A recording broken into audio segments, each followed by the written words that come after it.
मैंने देखा एक खुला आसमान। उस आसमान के नीचे हिमालय के खूबसूरत पर्वतों से घिरी एक जन्नत है और उस जन्नत में एक ऋषि आते हैं और वहां के एक पर्वत पर बैठकर सालों तपस्या करते हैं। तपस्या यानी रिसर्च।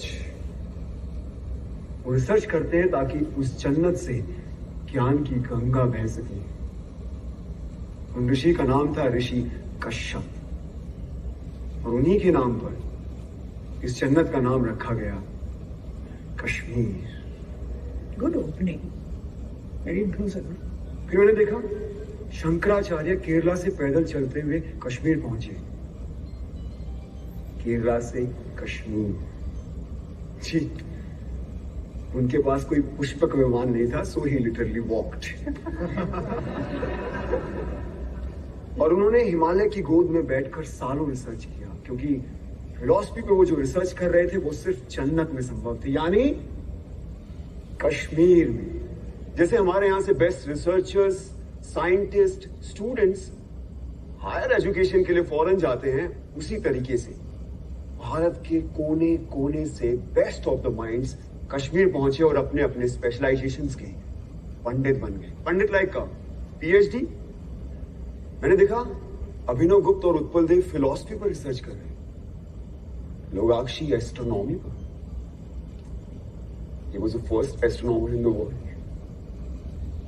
चरक और वाग्भट आयुर्वेद पर, Sushrut medical science, Panini grammar, Vateshwar trigonometry, स्वीय hydraulic engineering, Jain Bhatt law, Kalidas और Rudrat Sanskrit literature, Bhama aesthetics, Sharangdev musicology, Vasugupt और Somanand Advaita, Kalhan history, Vishnu Sharma moral science,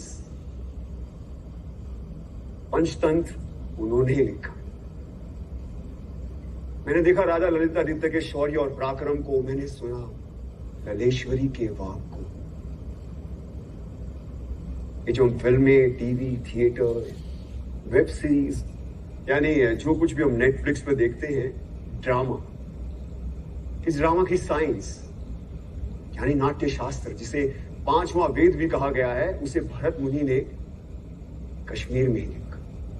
मैंने देखा धीरे धीरे इन हजारों लाखों पंडितों ने कश्मीर को असली जन्नत बना दिया। Kashmir became the seal of quality. इसीलिए ग्रीक्स ने कहा था Kashmir is the cradle of civilisation. Kashmir first millennial की सिलिकॉन वैली थी। ये सब mythology, it's all a lie. Bingo. Don't worry, I think this is all a build-up. ये झूठ है और मुझे भी लगता है, क्योंकि हमें तो किसी स्कूल में, कॉलेज में या फिर मेन स्ट्रीम हिस्ट्री की बुक में ये सब नहीं पढ़ाया गया। क्यों मैम? ये झूठ है ना, अभी तो नहीं पढ़ाया होगा। लेकिन अगर ये झूठ है तो फिर बुद्धिस्ट कश्मीर क्यों है? नागसेन और रवि गुप्त क्यों है? वो इसलिए आए क्योंकि Kashmir was the centre of knowledge. ये इन्फो वॉर, नॉलेज का वॉर आज का नहीं है, सदियों से चला आ रहा है। अगर ये झूठ होता तो 1300 में इस्लामिक टायरेंट्स कभी भी कश्मीर में इन्वेड नहीं करते। उन्होंने इसलिए इन्वेड किया क्योंकि उनको पता था कि Kashmir was the world centre of knowledge, और जिसका नॉलेज पे कब्जा वो पूरे वर्ल्ड पे रूल कर सकता था। लेकिन एक प्रॉब्लम था, अब जमीन पे कब्जा कर सकते हो, लेकिन ऐसे इवॉल्व पंडितों की, आई मीन स्कॉलर्स के फ्री माइंड पे कैसे कब्जा करोगे? तो फिर शुरू हुआ एक नया सिलसिला। तलवारों और बंदूकों के जोर पर इन पंडितों को कन्वर्ट करने के लिए भेजे गए इन टायरेंट्स के सोल्जर्स, जो उन्हें जबरदस्ती कन्वर्ट करने लगे, और जो नहीं मानता था उन्हें पैर के तले रौंद दिया जाता था। और ये लोग वो थे जो खुद परसिक्यूट होकर कश्मीर आए थे और कश्मीरियों ने इन्हें पनाह दी थी। What kind of rubbish is this? ये rubbish नहीं, बल्कि एग्जैक्ट डिस्क्रिप्शन है शमसुद्दीन मोहम्मद इराकी की बायोग्राफी तोहफतुल अहबाब में। जानते हो इराकी कौन था? हाँ? नहीं? इंडिया की टॉप मोस्ट यूनिवर्सिटी में पढ़ रहे हो, लेकिन इराकी के बारे में नहीं पता। कैसे पता होगा? किसी ने पढ़ा है? हम सब हिटलर के बारे में जरूर जानते हैं। इराकी हिटलर से कई हजार गुना का एक इस्लामिक टायरेंट था, जिसका मकसद था सिर्फ और सिर्फ काफिरों के मंदिरों और बुतों को नष्ट करना, उनके ट्रेडिशन रिचुअल्स को नष्टे नाबूद कर देना, पंडितों की इनोवेशंस को खत्म कर देना। मुझे अभी भी किसी ने बोला, कमान डूड, नाज़ीज़ हर रोज 1000 जूस को मारते, तो मैंने तो नहीं सुना कभी कश्मीर में ऐसा कुछ हुआ हो। तो अब सुनो, इराकी और उसके पीएम मूसा रैना के कहने पर हर रोज 1500 से लेकर 2000 काफिरों को पकड़ कर लाया जाता, उनके जनेऊ काटे जाते, उनसे कलमा पढ़वाया जाता, उनका खतना यानी सर्कमस्टेशन कराया जाता और उनके मुंह में जबरदस्ती बीफ डाला जाता। और ये काम करते थे उनके सैनिक, जिन्हें हम सूफी और दरवेश के नाम से जानते हैं। हिटलर ने कॉन्सेंट्रेशन कैंप्स का इस्तेमाल किया और इराकी ने कहरान और जबरान का, यानी फोर्स एंड कंपल्शन। इसका डिस्क्रिप्शन किसने किया? खुद इराकी के बेटे ने।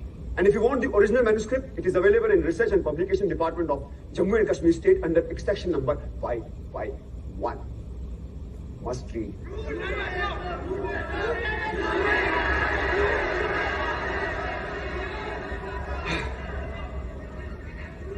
कश्मीर का सच इतना सच है कि हमें हमेशा झूठ ही लगता है। इस इंडिपेंडेंट इंडिया में, इस डेमोक्रेटिक इंडिया में, इस सेक्युलर इंडिया में उन्हें एक बार फिर तलवारों और बंदूकों के जोर पर मार काट के निकाला गया। गलत चले,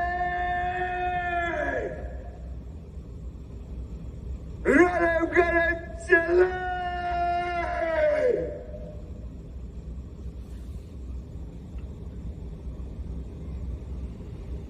इसका मतलब जानते हो क्या होता है? रलिंग मतलब कन्वर्ट, सेलिंग मतलब रन, कलिंग मतलब डाई। अपना धर्म बदलो, भागो क्या मर जाओ। ये उनका 7th एक्सोडस था, और इस बार मामूली एक्सोडस नहीं था, इस बार था जेनोसाइड। और कहानी यही खत्म नहीं हुई। उन लोगों का एक बार फिर जेनोसाइड हुआ, जो ना इराकी ने किया, ना टेररिस्ट ने किया, और ना स्टेट ने। जो किया हमने और आपने, आप सबने, जब हमने उन्हें अपने दिल और दिमाग दोनों से निकाल दिया। और ये था रियल जेनोसाइड। ये सब झूठ है। There was no real genocide. We don't want your fake propaganda. Listen Krishna, जो तुमने देखा वो बताओ, ज्ञान मत पेलो। जो हमने पढ़ा नहीं वो हिस्ट्री नहीं, जो हमने देखा नहीं वो हुआ नहीं, तो कश्मीर में जेनोसाइड हुआ ही नहीं। और कोई सच बोले तो ज्ञान मत पेलो। Now he'll prove his whole hypothesis wrong. I don't bet on ordinary horses. जिस नॉलेज के लिए कश्मीर क्रेडल ऑफ सिविलाइजेशन कहलाता था, कभी हमने उसे नेशनल हेरिटेज की तरह समझा ही नहीं। और आज ये भारत का नॉलेज सेंटर एक्सटेंड होता जा रहा है, हमें उसकी खबर भी नहीं। से शेम शेम शेम। हमने मरने वाले को क्यों बांट दिया? क्यों मरने वाले सिर्फ कश्मीरी थे, ना कि भारतीय? 1990 में सिर्फ कश्मीरी हिंदुओं को नहीं मारा गया, बल्कि तमाम मॉडरेट मुस्लिमों को भी मार दिया। यही नहीं, सिख, बुद्धिस्ट, क्रिश्चियन, डोगरा, गुज्जर, दलित, जिसने भी टेररिज्म के खिलाफ आवाज उठाई उन्हें मार दिया गया। यहां तक कि अरे यार, कश्मीर की सोल तक को मार दिया गया। थिएटर, आर्ट, म्यूजिक, लिटरेचर सब बंद कर दिए गए। 1996 में सिनेमा हॉल खुला तो वहां गोलियां चला दी, पीपल डाइड। कितने टेम्पल्स को तोड़ा गया, उनको आग लगाई गई। क्या वो सिर्फ टेम्पल्स थे? क्या वो सिर्फ बुतों का घर थे? क्या वो भारत का फाइनेस्ट आर्किटेक्चर नहीं थे? क्या वो भारत के महान इतिहास का प्रतीक नहीं थे? क्या वो भारत का स्पिरिचुअल सेंटर नहीं थे? Indian architecture, Indian heritage centre, Indian spiritual centres को डिस्ट्रॉय कर देना क्या कल्चरल जेनोसाइड नहीं है? Stop this rhetoric. Talk facts or shut up. बोलने दो उससे, मैं सुनना चाहता हूं। मैं भी। बोलो कृष्णा।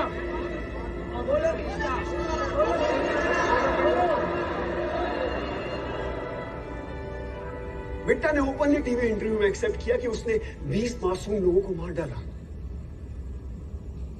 अरे जिसने दिन दहाड़े एयरफोर्स ऑफिसर्स को मार डाला उसे इंडिया के टॉप पोस्ट ऑफिस में इनवाइट किया जाता है। क्या ये एडमिनिस्ट्रेटिव जेनोसाइड नहीं है? हाँ, जब ये फंक्शन खत्म होगा तो आप लोग कहां जाएंगे? आपके घर। और हमें हमारे घर जाने से किसका बाप नहीं रोक सकता। लेकिन क्या कश्मीरी पंडितों को वापस अपने घर कश्मीर जाने का मौका मिलेगा? Is this justice?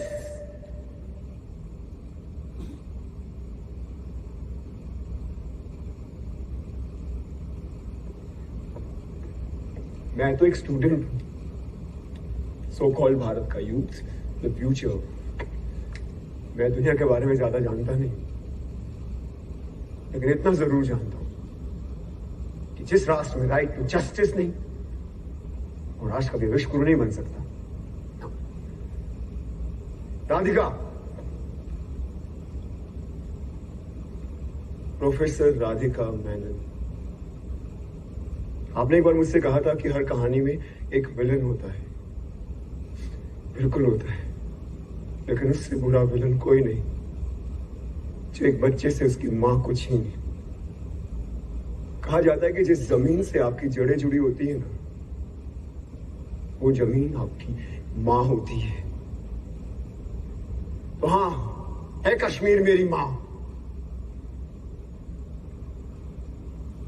मेरी मां का नाम शारदा था, ये उसकी कहानी है। मेरे भाई का नाम शिव था, ये उसकी कहानी है। तो ये कहानी सिर्फ मेरी मां की नहीं है, आप सबकी भी मां की है।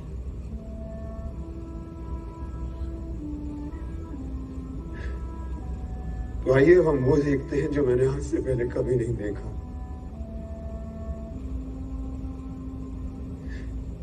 और आप खुद तय करें कि कौन है गुनहगार, किसे मिलनी चाहिए सजा। और अंत में अपने दिल पर हाथ रखकर तय करें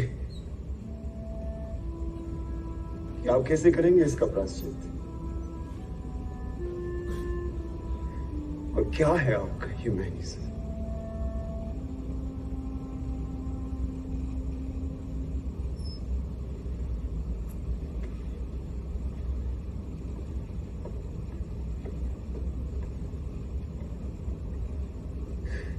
क्या है वो अनल हक?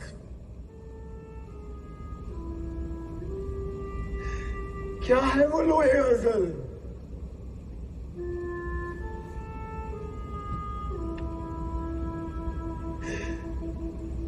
इस दिन का वादा था,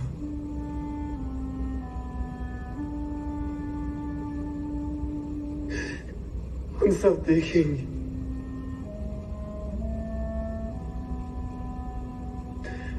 अब हम सब देखेंगे।